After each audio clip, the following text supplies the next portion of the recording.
Well, we appreciate that. So we can't do without you.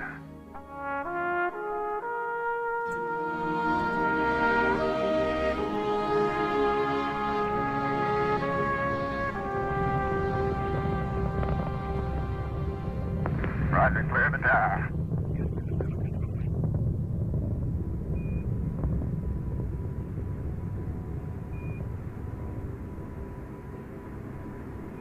Not so long ago, we left our Earth for the first time to explore a neighboring world in the solar system.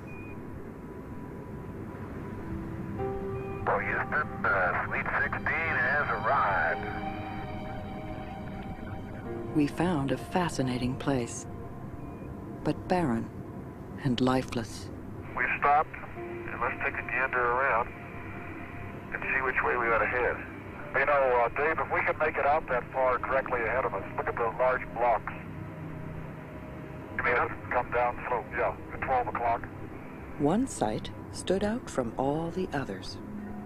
When we looked back across the moon's horizon, we saw the Earth, our home, a tiny oasis beckoning across all those miles of empty space. I tell you, it looks beautiful going away, and it's going to look even better coming back.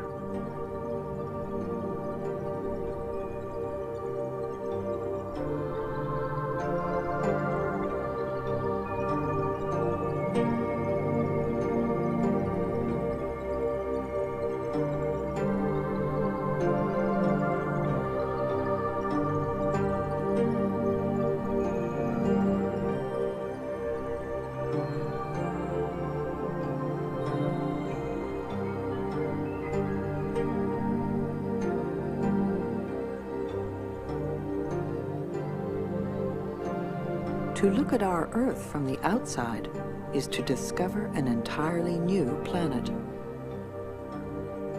We can see familiar landforms, like Florida and the Bahamas. But what's most striking from space is that our world, unlike any other we know of, is a world of water. 2/3 of it is covered by ocean, glistening in layers of blue and turquoise, through a delicate filigree of cloud. All of it is wrapped in a thin layer of air, shielding its surface from the harsh radiation and cold vacuum of space. If it weren't for this fragile cocoon, our beautiful planet would be as dry and lifeless as our nearest neighbors in the solar system.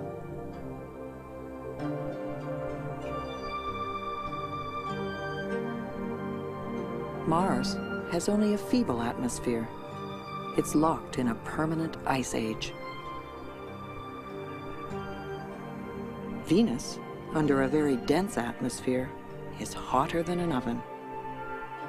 Nothing could live here. As far as we know, only the Earth can support life.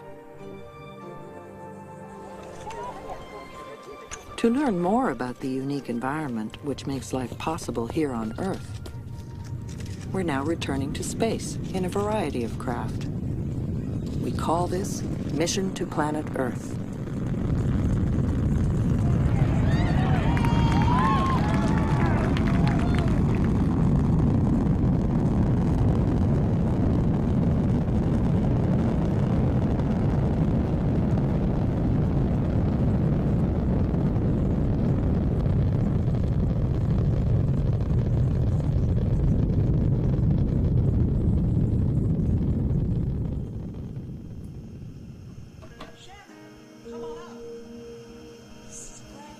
Only a few hundred people have actually seen the Earth from space. Here we can see it as a whole.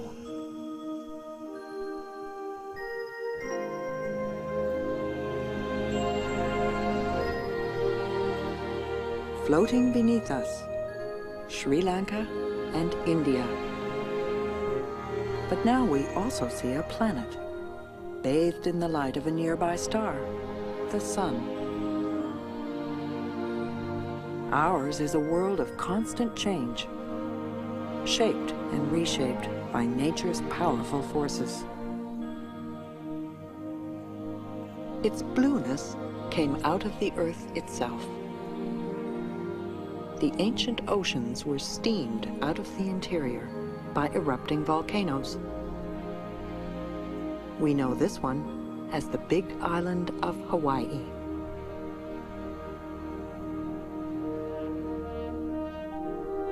Now, whole continents appear.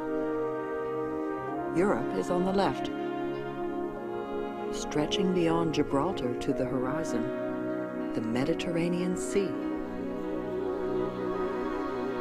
On the right, Africa.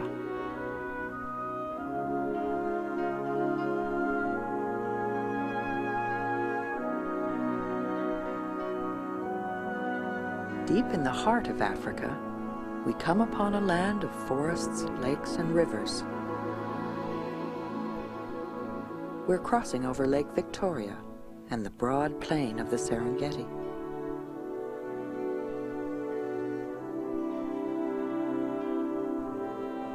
Here beneath us, our planet's systems of water, earth, and air interact to sustain life.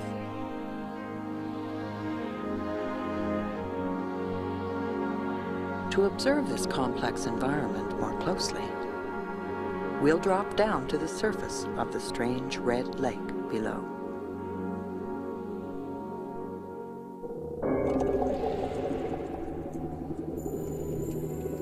This is Lake Natron. It's hard to believe any life could exist here. But in fact, the lurid color is the life itself. The water is teeming with red algae that feed on white soda from nearby volcanoes. Ash, spewing from these volcanoes for millions of years, nourished the great grasslands of the Serengeti, where a wondrous array of species evolved.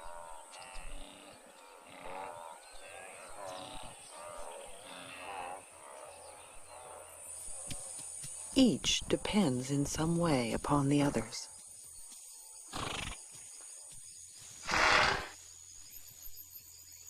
Every link between animals and plants is a strand in the rich fabric of life on Earth.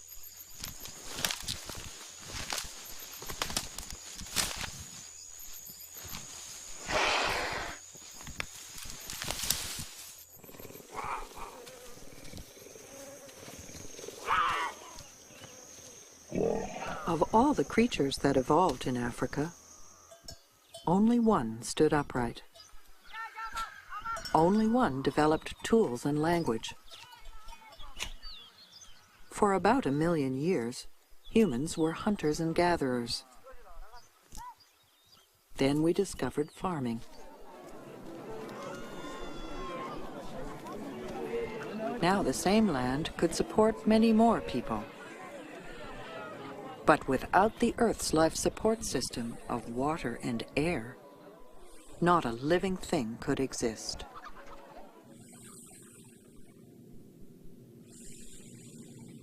"200 miles above the Earth, there is no air. This astronaut must wear a spacesuit.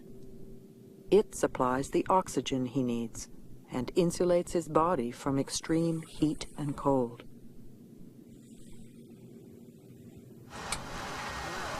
Inside, the orbiter functions somewhat like a miniature Earth. The environment is carefully balanced to keep the astronauts comfortable. One system controls the temperature. Another supplies oxygen. On Earth, the forests and oceans absorb the carbon dioxide we exhale. In space, the crew uses special canisters to clean the air. For a short time, this artificial system supplies to the astronauts what the Earth has always provided for us. Its natural systems slowly recycle the air, the water, and even the rock. In one cycle, Heat from the sun evaporates water from the ocean to form clouds. Winds drive the clouds over land. Rain from the clouds falls back to the earth and then runs down to the sea, where the cycle begins once more.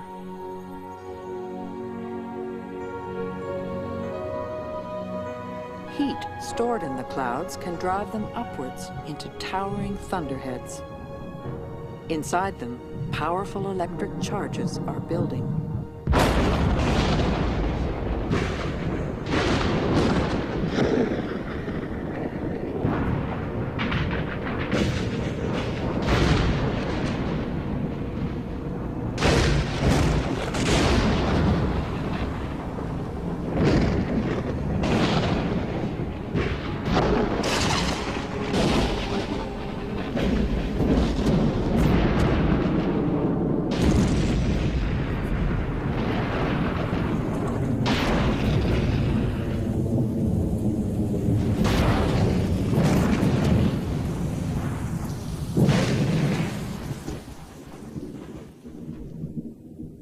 You can see lightning on Earth from space.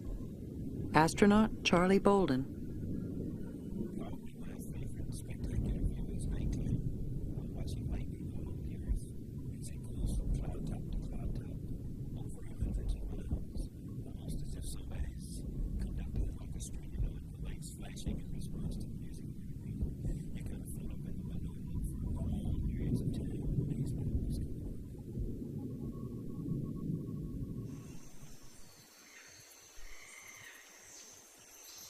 In places where there is a lot of rainfall, an abundance of life springs forth.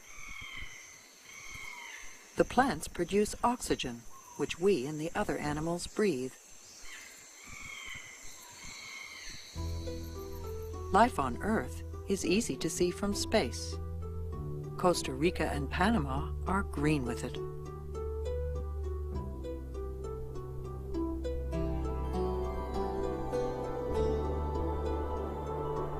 But other places in the world get almost no rain. In the Namib Desert, only wind has shaped the surface, sweeping the parched sand into dunes nearly 1,000 feet high.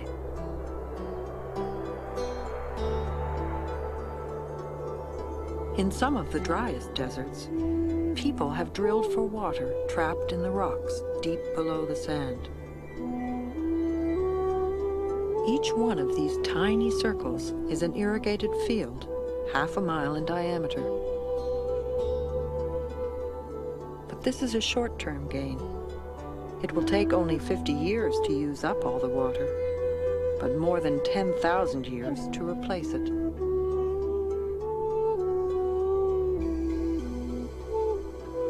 In some regions, like the Sahara, the amount of rainfall can change drastically within a single generation. When we started looking at Lake Chad from space, we saw that it was shrinking. Soon, a wave of droughts brought starvation to the people living here. We don't know why these local changes occur, but we do know that the Earth's climate as a whole has changed over much longer periods. During the last million years, great sheets of ice advanced and retreated several times, burying northern Europe and much of North America. This is the Hubbard Glacier in Alaska.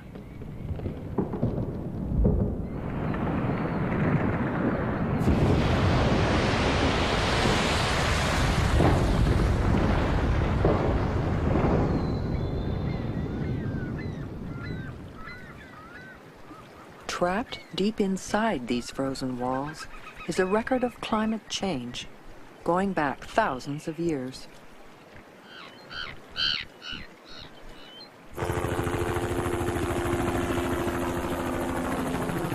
By analyzing samples of the ancient ice, we may learn to predict our future climate.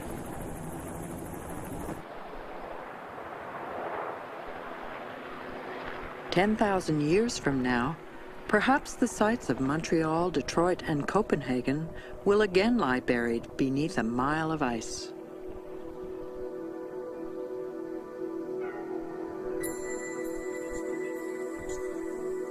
To observe large-scale changes on the Earth, we use satellites.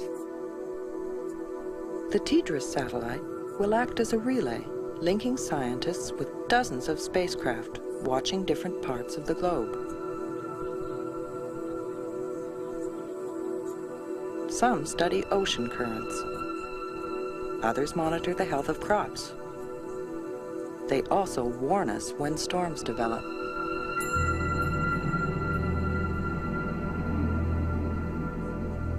Of all the storms, the most dangerous and unpredictable are hurricanes.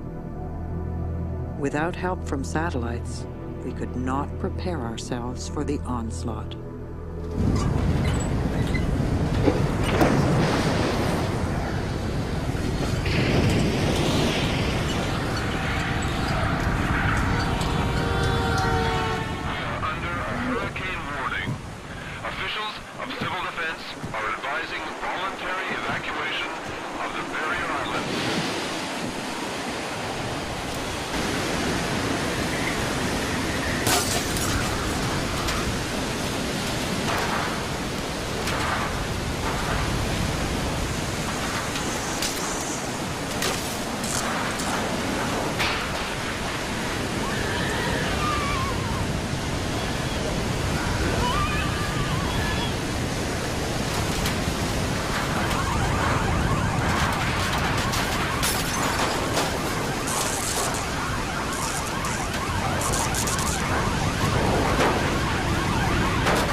Hurricane Hugo, after ravaging Puerto Rico, tore into South Carolina.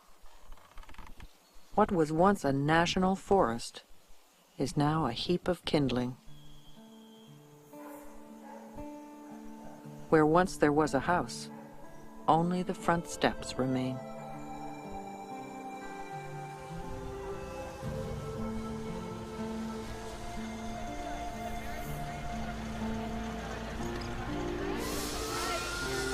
Overnight, nature's fury has devastated entire communities.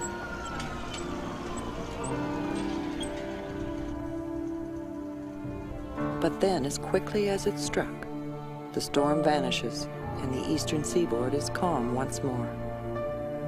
There are, however, other catastrophic events affecting our planet.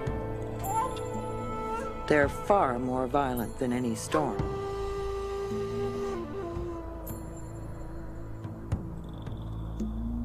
The Earth is continually pelted by a hail of objects from space. Most are tiny and burn up in the atmosphere. But every now and then, a big one gets through. Some